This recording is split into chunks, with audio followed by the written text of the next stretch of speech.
Cheerot. Is it Dobeha? Welcome to the Village Oak Tree for December 27, 2023. I'm Terrence O'Donnell, back to your village with more news from the outside world. Excuse me. Come sit with me. Normally I would say come sit with me to the Village Oak Tree, but as it's cold and wet outside, I'm going to invite you into the pub. Give you a bit of a pint and maybe a cup of tea, whatever it is you want. And we'll sit around and I'll tell you about the news of the world and an editorial about something special. So I do go on a break at the end of all the news stories. I've created a short advertisement for my podcast and a website for you to listen to while I wet my whistle a little bit. So I've got a bunch of news stories for you today. Some you know of, maybe, maybe not. And coming up in the second half, I talk about humanity and greed and the capitalists as we cross over into 2024. So let me start off with my news stories. The first story, as always, my stories are somewhat a few days behind here. Some of these you won't know about. My first one is called Chilling Effect. People expressing pro-Palestinian views censured, suspended from work and school. Employers, institutions alert to individuals supporting Palestinians in Israel-Hamas war, CBC has learned. This from Bristi Basu in CBC News. I got this late last week. So it's becoming a thing around the world, getting sacked or punished for somehow supporting the Palestinians in a ceasefire. So is freedom of speech starting to become a lost civil right in Western countries? It seems that the Israeli lobby is having a dire effect on the right to express solidarity for Palestine around the world. So how did the world let this happen? Or at least some of it anyway. The Irish don't seem to have this problem. Well, sort of, kind of. I mean, Fianna Fáil and Fine Gael are starting to push back a little bit against Sinn Féin because they know elections are coming up here in 2024. So this may be an issue. But, well, we'll talk about more like that as the stories come out. Another story from Canada. Northern Saskatoon residents concerned about supplies as ice roads delayed by warm winter. Unseasonably warm weather might make communities like Fond du Lac and Hatchet Lake have to fly in supplies. And this from Pratyush Dayal in CBC News. So it's a story about global warming starting to change cultures around the world. Saskatoon, Canada is having trouble resupplying their northern towns without their annual ice roads in midwinter. It's starting to look like some cultural norms are going to have to change with the new climate. And then, one of the things they talk about in the article is how expensive it is to fly stuff into these people. Without the ice roads in the wintertime, they're a couple of months worth of having troubles getting supplies to them. After years of drought and wells running dry, this Nova Scotia community is looking to the sea. Barrington to test a wave-powered desalination system designed by a Quebec company, by Maura Donovan in CBC News. So it's a good news climate change story. A Quebec company now has a better way to operate a desalination plant that won't hurt marine life with too much salt. Good for the ocean and good for the people of Nova Scotia dealing with intermittent droughts due to climate change. They haven't got it up and running yet, but it's looking pretty good. And if it works well there, they may could expand it to other places. In a major shift, Northwest tribes, not U.S. officials, will control salmon recovery funds. And this I got from Tony Schick in Oregon Public Broadcasting in cooperation with ProPublica. So it is good news environmental articles about how the U.S. government has allowed First Nations people in the Northwest to control the funding to help bring back the salmon, taking control away from the energy corporations. Anyone who's been paying attention to the environmental news in the last couple of years would have learned that governments around the world are learning that the best stewards of the land and the forest are the local indigenous tribes, such as the ones in North and South America, something we need more of in the future around the world. And the same thing goes for Africa. They're finding out that the African people over there for generations have been good stewards of the land, if only they just let them do it. Company faces backlash over cruel plans to farm and slaughter millions of octopuses. It should not be allowed, unquote, by Rick Kasmer in The Cool Down. So this plan to humanely slaughter millions of farm-grown octopuses is raising a lot of concern over animal cruelty and sustainability, all to make millions to feed the world's hungry people. This is on par with the millions of other fish, cows, pigs, chickens, and other life that humans seem to think they need to eat. A little is okay, but not farm grown by the millions, especially when they want to kill them with ice cubes. I mean, that's just cruel. They say it's humane, but they plan to do it anyway. So, slaughtering millions of octopuses to feed people, I don't know, it just seems wrong somehow. Excuse me. So this one is kind of a political one, a little bit, from the United States. Biden pardons thousands of people convicted of marijuana possessions. Move is latest in a round of executive clemencies meant to rectify racial disparities in the justice system. This one from The Guardian. This will win a few votes, but by and large, it will help the prison overcrowding and racial disparity a little bit. It's good for you, Joe Biden. You're finally doing something for the people. Not that the GOP is going to appreciate it that much. I'm sure they're going to figure a way to turn it around and point it in your direction as something bad. So here's another article from Texas. Seattle hospital sues Texas Attorney General who sought records of trans minors, by Kim Belware, Molly Hennessy Fisk, Timothy Bella, and Ben Brash in Washington Post. So it seems that Texas has decided they are the law of the land, and that includes states beyond its borders. They want access to private health records from out-of-state providers on Texas citizens, and this hospital is suing and said no. Now what will Paxton do in his quest to control every aspect of Texas lives? Well, that's just it. In this case, it's up to a jury to decide. Chances are they're going to side on Seattle's side in this case. Ohio grand jury to decide whether to charge woman who miscarried for abuse of a corpse. Brittany Watt's water broke prematurely and she miscarried at home. When she went to the hospital, a nurse called the police. And this from Carter Sherman in The Guardian. A young woman in Ohio miscarried at 21 weeks and 5 days and didn't bring the fetus to a morgue and may now be charged for abuse of a corpse. She went to the local hospital when her water broke, where a nurse reported her to the authorities. Since there's no clear laws in place on what exactly to do if something like this happens, she may be charged by these conservative nut jobs and spend up to a year in jail for having a miscarriage at home. These are pretty scary people in these very red states. Chinese firm barred from Vanuatu log exports after landowner complaints, by Kirsten Needham, and this come out of Reuters.com. So it's a story from the South Pacific Islands that shows that the world is just what will likely happen if you get into any business ventures with the People's Republic of China. The Chinese will set up shop and take whatever they want eventually. This has been proven case all over Asia and now the South Pacific Islands. From their government-sanctioned fishing fleet to illegal rosewood harvesting here in Vanuatu.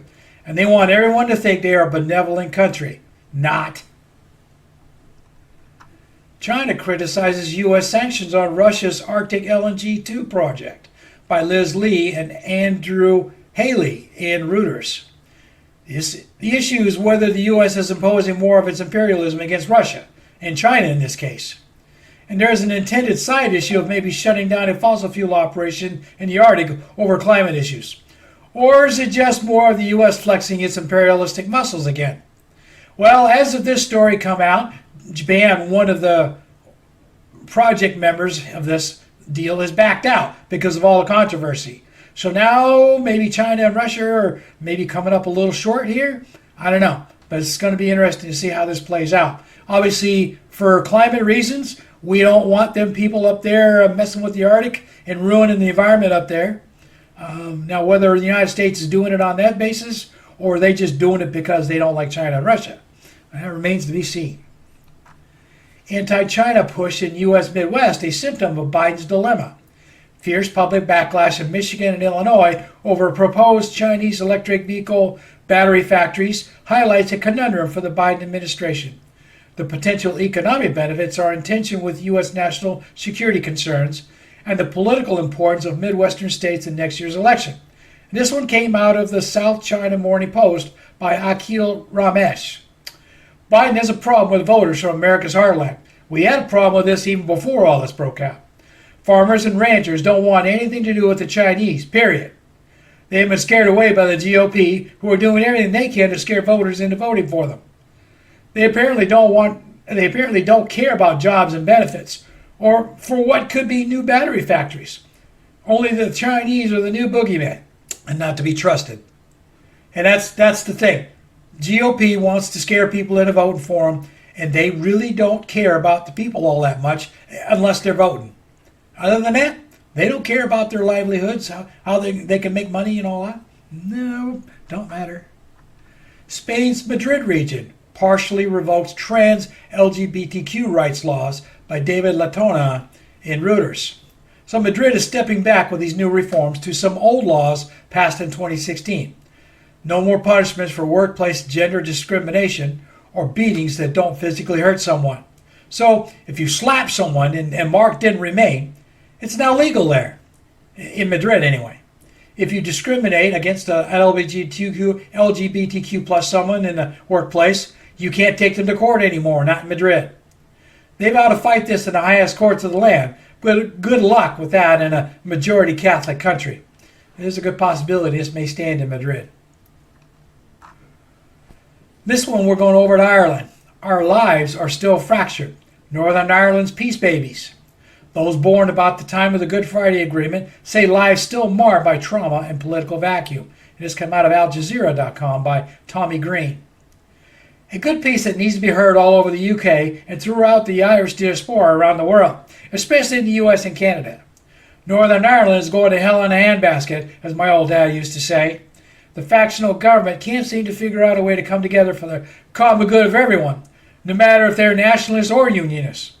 None of that matters when you're dirt poor and everything around you is falling apart due to neglect. And that's exactly what's going on in Northern Ireland right now. Because they can't get a coalition government together in Stormont, everything is coming apart. And people are starting to go hungry and buildings are falling apart, you name it. The slough up there in the northwest is so full of algae right now, they're wondering if they can even get any clean water out of it. All because the government can't figure out a way to clean it up. A bit strange, quote, hiking group in Germany reported to police as illegal migrants. Club consisting of many Syrians living in Germany has its trip interrupted, as attitudes to migration seem to be hardening. This came out of theguardian.com by Ashifa Kassam, European Community Affairs correspondent. So paranoia and suspicion are becoming all the rage in Europe now. Anyone who doesn't look like a local is now a suspect. The police are called. With right-wing extremist groups making it into local politics everywhere these days over migrations, it's such a shame that people have become too scared these days and blame it on the media. I blame it on the media, looking to hype up sensationalist stories for clickbait and advertising money. So basically what happened here is you have a group of Syrians living in Germany, and every year they go on a New Year's hike. Well, they went down to Switzerland. And the locals, they reported them because they didn't look like locals. And they hadn't seen them before. And of course the police got called and all that kind of stuff. When the police found out who they were and found out that they were very legal, staying at the local hotel, they laughed and, let it go. But it just goes to show you, Europe is starting to become just as bad as the United States now when it comes to immigration. Now we're going to come back over here to the Americas. For many migrant families at the southern U.S. border, going back is not an option, by Rafael Romo on CNN. More stories about why there's such a huge amount of refugees trying to get to the U.S. For most, it's about safety. They're being targeted by gangs or criminals where they came from, and there is nowhere else to go. They're coming from all over with the same story, escaping kidnappings for ransoms and a lot worse things. Yet the U.S. immigration system is so overwhelmed and broken due to partisan infighting, they're stuck in limbo with thousands more coming. And when I say thousands, there's a reputed 11,000 refugees coming on a train coming through Mexico right now, headed for the southern border. What's the United States going to do with all these people? Well, they're going to try and keep them out, obviously. Good luck with that. In Indonesia, fake UN accounts spewing anti-refugee hate feed rejection of Rohingya. Much of the resistance to Rohingya refugees stems from online misinformation, human rights activists say, as well as organized attacks against the UN. More than 1,500 Rohingya Muslims have arrived in Indonesia's Aceh province since mid-November. Officials say they have been overwhelmed by the influx. And this came out of the South China Morning Post by Retsi Woro Yunyer. Disinformation on social media is fueling Indonesia's resistance to Rohingya refugees' arrivals. This is a theme going on worldwide now as climate and war refugees seek a safer home everywhere. They want to go anywhere that it's safe. They don't really care. But the people living in somewhere else don't want outsiders coming in to take away their livelihoods and resources. Everyone is afraid of food instability around the world going into the new year. And that's becoming a big thing right now. And it's a thing around the world. Now, I feel bad for the Rohingyas because they've been suffering for a long time. But still, it's a big problem. Now we're going to come back to the United States. Organized retail crime is threatening American families by Gabrielle Nadales, opinion contributor to The Hill. The story about the changing face of shoplifting. It used to be lone individuals or maybe a working pair, but now things have changed. Now it's organized groups of smash and grabs or large groups rushing a small store with guns showing, taking all they can as quickly as they can. They have figured out that the local police will not likely come after them anymore, regardless if they're on camera or not. This is causing widespread store closures, especially with online retail picking up the slack. Here it talks about the loss of local grocery stores, forcing people to drive a lot farther just to get groceries into poorer areas. As the economy gets worse, so will this situation get worse. Now this one here it's a military story, but it's about corruption. Senator wants Marines, U.S. Marines, to explain why wounded troops weren't told the truth. By Tom Bowman and Graham Smith, and this is from NPR.org. So this story's been in the news a couple of times. I reported on it earlier this year myself. April 12, 2004, the U.S. Marines accidentally lobbed a mortar shell on top of some of their Marines, a couple of Army soldiers, and an Afghan interpreter, killing, Iraqi interpreter, killing one Marine and severely wounding several others. It turns out that the lieutenant who ordered the mortar round made a targeting mistake because he's a senator's son, the incident was covered up all the way to the top. It took 3 years for some of the truth to come out. Now it's time for the rest of the story, as the late Paul Harvey used to say. And that's basically what this is talking about, is that there is a U.S. senator who's now wanting more accountability for what happened back in 2004. And he's bound and determined he's going to get it. Of course, he's a veteran himself and a protege of the late Senator McCain. So, yeah, this could turn some stuff upside down. Job seekers say employment system forcing them into jobs with terrible hours, conditions, and pay. Workers claim they have been forced to clean up human feces, had payments cut off after death in the family, and have had to cancel work to attend provider appointments. This come out of the Guardian.com Australian News by Kate Kelly. So another story, this time from Australia. More and more stories from around the world about temporary work companies exploiting foreign workers for money. As more and more people migrate for safety and security, this will continue as long as there are people who have no morals other than money. And basically what I've talked about in the past, and I'll continue bringing these stories to light, is how these third-party employment companies around the world are taking advantage of these migrants and poor people in other countries, in developing countries, who are looking for work, and they don't really care where they go because they're going to send their money home anyway.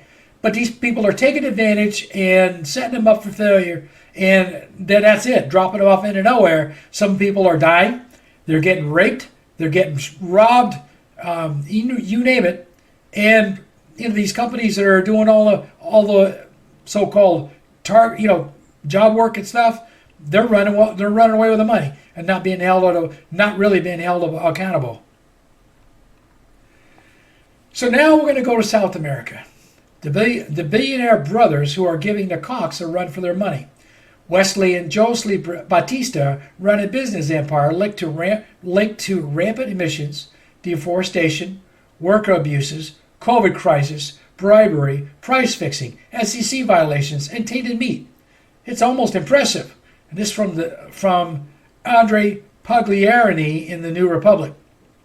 If you thought billionaire corruption was just a Western thing, you should read this. This corrupt billionaire gangsters from Brazil are out to take over as much of the worldwide food industry as they can, any way they can, and now they want to get into mining. This is a perfect example of global corporate greed with little to no oversight. They're making so much money that any fines levied are just another business expense. So, what does it take to stop monsters like this? So, as I said, this is a worldwide thing. Okay? It's not just here in the United States. It's not happening in North America. It's happening in Europe. It's happening in, as we say, these two brothers are from Brazil. So it's a worldwide thing. What does it take to stop these people? Russia wants to topple dollar dominance, but isn't even able to deliver oil to India with alternative currencies. By Hulan Tan for the Business Insider.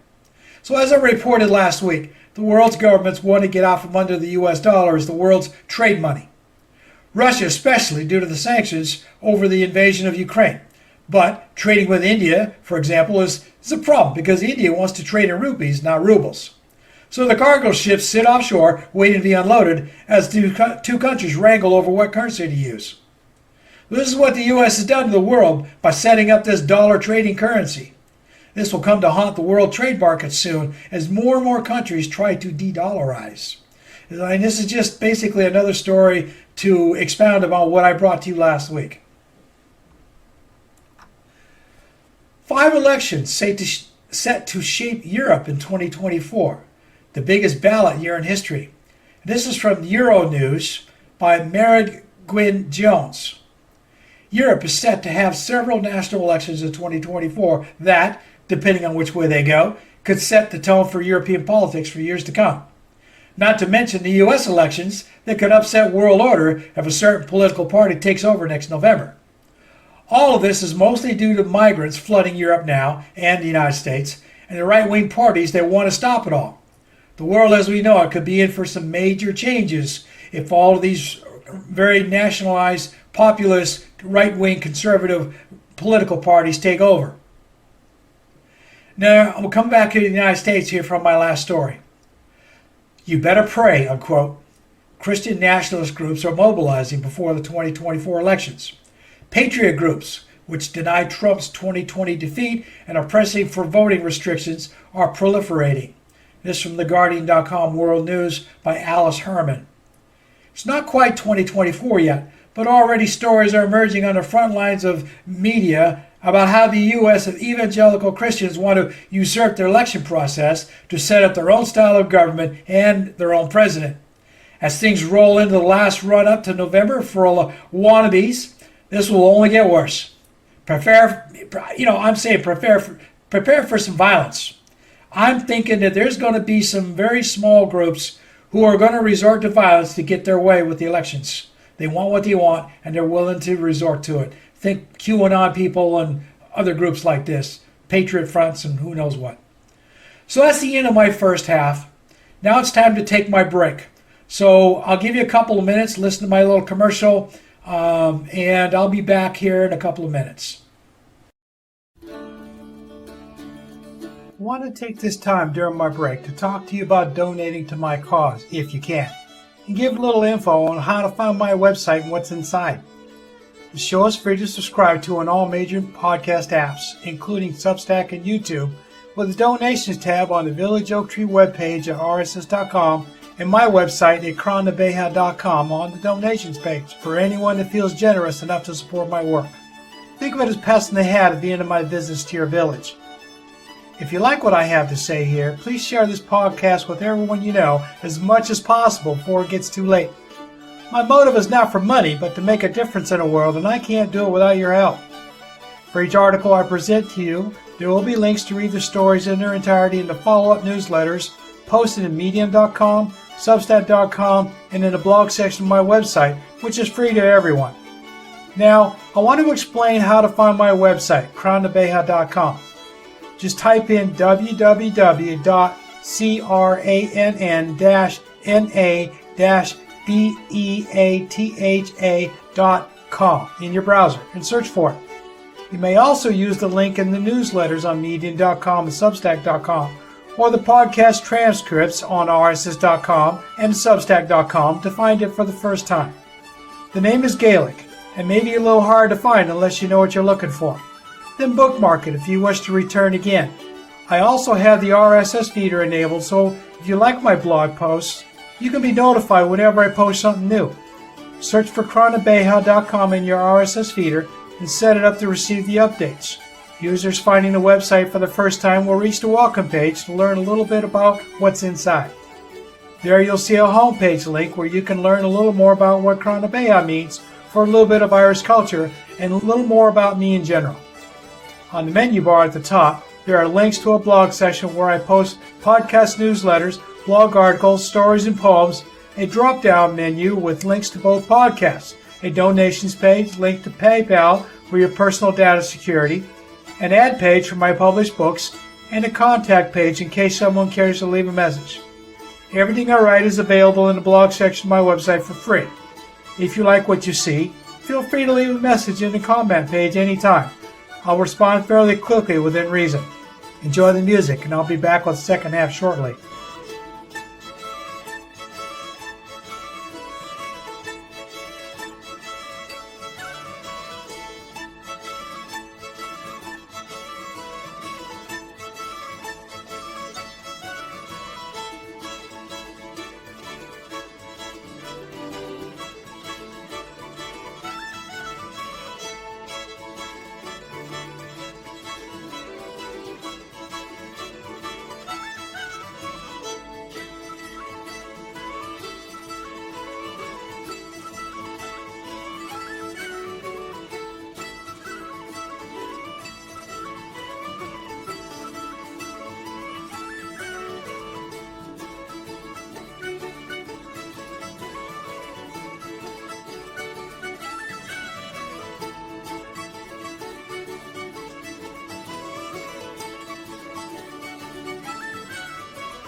Welcome back to the second half of the Village Oak Tree.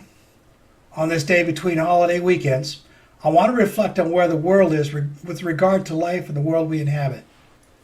The world is in more turmoil now than it has been since World War II, and the primary driver is corporate-driven climate change. Global warming can no longer be denied. It can no longer be denied that the global fossil fuel industry is the primary cause either. With the advent of global warming and human greed, millions of humans are migrating to cooler climates. Most would say this is wrong. They're migrating because of food insecurity and wars. I reply, but what causes all that food insecurity in the first place? People point to the bad weather. Again, I reply, what caused the bad weather? The answer is global warming caused by greedy fossil fuel corporations and the other corporate greed that needs the cheap energy provided by the fossil fuel industry. Everything humans need to survive is now nearly all dependent on fossil fuels in one way or another, and it's killing the planet. A lot of scientists are predicting that we're in a sixth mass extinction. If humans don't change their dependency on fossil fuels soon, by the next century, life will be a lot different for all species on the planet, according to the climate scientists. Humans never go away quietly, as seen on every continent around the world now. Humans are moving by the tens of thousands to cooler climates and what they think are more stable societies. Those societies are now starting to fight back harder. Migrations have always been around. Western Europe has been dealing with a larger influx of migrants from the Middle East and Eastern Europe for at least a couple of decades or more now. North America and Australia the same. Different from different areas. Now North America is everything's coming up from the southern border. Australia, they're coming from Indonesia and Southwest Asia and everywhere else. They used to be welcoming, until too many of them decided to take advantage of the welcome mat and overwhelmed all the welcoming nations' ability to provide for them. Now the world is seeing a high rate of conservatism rising up to combat all the migrants.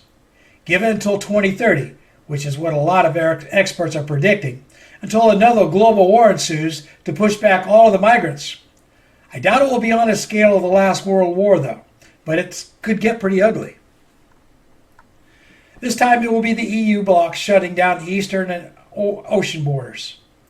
North America shutting off all migrations, period. Australia doing the same, and so on, with all of the other wealthier nations telling the world, no more. We can't take care of all of you. Go back to where you came from, unquote. Meanwhile, the bodies will continue to pile up in the places they came from, and at the borders where the uninformed will continue to try and get in. The richer nations will have to enforce their closed borders with state-sanctioned violence to keep them out. Some are doing that even now. And so it will go. Britain is a small example of what's coming for other nations around the world. Sweden is awash with gang violence now after letting in too many refugees and not taking care of them. More borders are starting to close up right now, like Finland's, for example. It's been in the news the last couple of weeks.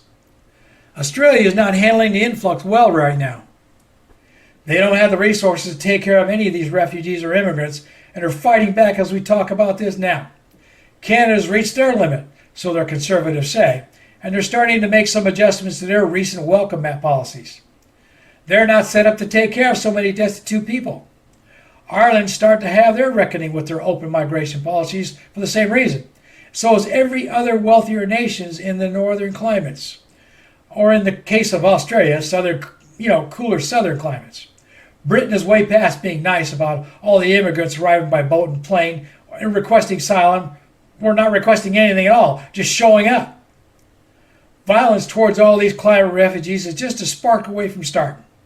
The southern Mediterranean European countries have been finished with all of this for a while now, and are trying hard not to use violence, but that's starting to fail. There's still a lot of unanswered questions about some of the boats that sunk crossing from Libya in 2023. In these cases, it was more about apathy than outright violence. But when you stand your rescue boat off and watch floundering people drown, how is that not passive violence? The world will see a lot more of that in the coming year, and every year after that, until something changes. The other side of the coin is the people who actually do make it to the promised land. No jobs, food, or shelter.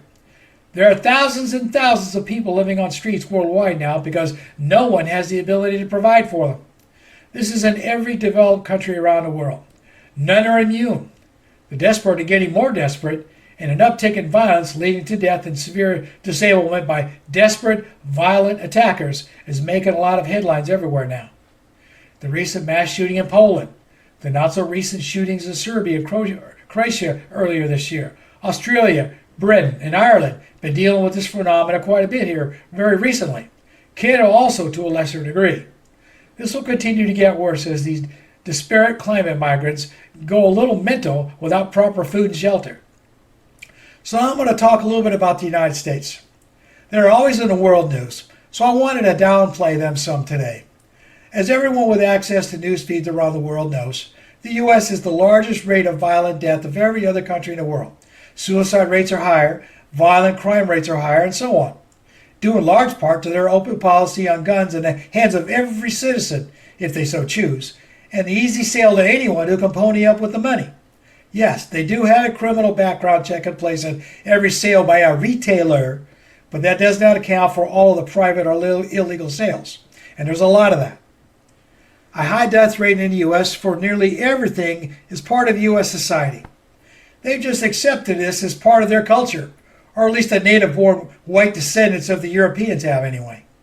This goes back to the days of the original colonists, who brought guns as part of their necessary supplies to head off into the wilderness of North America to gain their freedom from tyranny of any kind. That attitude still prevails in U.S. society today, 300 years later. They tout it as part of their independent spirit, part of what makes the United States what it is today. That independent spirit is what's gotten them into the trouble they're in now. The U.S. is the only country amongst the wealthiest nations to not have a universal health care program, and it's slowly strangling them amongst a lot of other things. Other countries are struggling to maintain their government health systems, so it's a toss-up as to which plan is better. Canada can't keep up with theirs and is devastating them. Britain's new NHS, National Health Service, is floundering badly right now. There are so many others across the world in the same straits. Poorly funded national healthcare systems that are allowing people to needlessly die while waiting for life-saving medical care. In the U.S., it's the opposite, sort of. It's a pay-as-you-go system. You can't pay, you don't get quality medical care. If you can't afford health insurance and can't afford to pay out of pocket, you could die, and no one would really care other than your immediate family. An example of that is in this news article I found the week before Christmas from one of my favorite journalists for Al Jazeera. She writes a lot of stories about the South and Central American migrant crisis. She's an American citizen, barely, as she hates the United States, according to one of her articles I read earlier this year. She's promised herself to not live in the United States again for at least 20 years while she travels writing stories. She does visit now and again, but with her father's passing in a poor one-bedroom room in Washington, D.C. last August, and she's very bitter about it, she's even more jaded about the U.S. So here's her article, and I'll post it in the newsletters. The U.S. is no country for old men. Elderly Americans struggle to survive in a country that seeks to extract profit from them till the very end. By Belen Fernandez, Al Jazeera columnist. So Belen Fernandez's parents came to the U.S. from Bolivia, another South American country that the U.S. devastated in the name of corporate profits in the late 20th century. I don't blame her attitude one bit. I have it too for my own reasons. I am also angry about being deluded by the United States propaganda machine that I grew up with and lived in until my eyes were finally opened in 2002 with a trip to Afghanistan with my Army Reserve Unit. There are more and more U.S. citizens waking up and leaving the country to live in better places around the world. Some are able to manage by getting jobs with foreign companies. Some have made themselves rich enough to retire comfortably in places with a low cost of living, Mexico being one of them. Others have relatives living abroad and have support systems to help them relocate. The rest of us, we're stuck here. The U.S. government makes it very plain. They don't want you living outside the United States. Their tax policies punish people who work and live in other countries for long periods or permanently. It used to cost over $1,000 to give up your U.S. passport. This year they dropped the fee down to $450, but the paperwork is ridiculously hard and soul-crushing, according to some of the articles I read. What little research I've been able to manage, I think myself and my children qualify for Irish citizenship because we have proof of who our original Irish immigrants were when they came to North America and where. The trouble is, with Ireland having all the housing and economic issues going on right now, the grass is not always green on the other side, despite the troubles I'm seeing here in the United States. Maybe someday things will get better over there, but until then, I'll remain where I am for the time being, part of the Irish diaspora. I read that there is plenty of land and empty houses over in Ireland. They've just been bought up by continental real estate speculators, and they raised the rent so high, most people can't afford them. Sounds like a similar situation here in the States and a whole lot of other places around the world. If that is part of what's going to start the border wars with other countries around the world. Corporations doing everything they can to make millions in money by gouging the poor and the desperate, leaving desperate people with no hope until they reach a point that death is better than living in misery, in the misery they're in now. Those are the people that start wars. Africa is seeing that right now in Sudan and Darfur. Yemen and Palestine are enduring that also right now. Indonesia, Malaysia, and other small Southwest and East Asian countries are dealing with that also. All of which drives refugees to seek safer places to live while the men fight it out. There are more places with little skirmishes going on. Some I've mentioned here in this podcast and in earlier episodes. Strife between the tribes of man is as old as time. Nothing's ever going to stop that. But what we can stop is the fomenting of war by the fat cat corporations who instigate governments to wage war on their behalf for a cut of the profits. As a species, we have the collective talent to put a stop to all of this greediness of these people and institute a more equitable solution to feed and house all the climate migrants. We just don't have the will to do it on such a mass scale. The solutions are out there. They've been published, but the draw of living a life of luxury is still too much to overcome, and humanity will continue to suffer because of this human flaw. I've lived poorly a time or two in my younger days, and I'm under no illusion about how precarious life is in today's world. I think about this nearly every day as I go about my daily life. I don't go out much anymore as I see the world falling down around me. All I want to do in 2024 is keep bringing all of you the news of the world so we can finally all wake up and decide enough is enough. Maybe I won't accomplish much in my lifetime. I don't have that many years left. But I would like to at least help ignite a spark so that future generations will come together and take back the world from the greedy corporations and make life a little better for all of mankind, not just for a privileged few. So that's all I have for you today. Thank you for listening. I hope I've given you something to think about as you finish out your work week. Baru Mahagat. Thank you for listening to the show today. I hope you enjoyed it, and that you'll return again for another episode of the Village Oak Tree. Feel free to share this with your friends and relations. The more you share, the more we can convince enough people to make the world a better place to live in. I hope I've achieved my goal in helping you feel like we've been sitting under the Village Oak Tree today. As a Shanake, I want to continue to travel to your digital village every week to bring you something that might bring you a smile or make you think a little bit after we part for the day. As I say goodbye this week, I wish to leave you with this Irish blessing as you go about your day. May you live as long as you want and never want as long as you live. Slán go fóill, which means goodbye for now in Irish.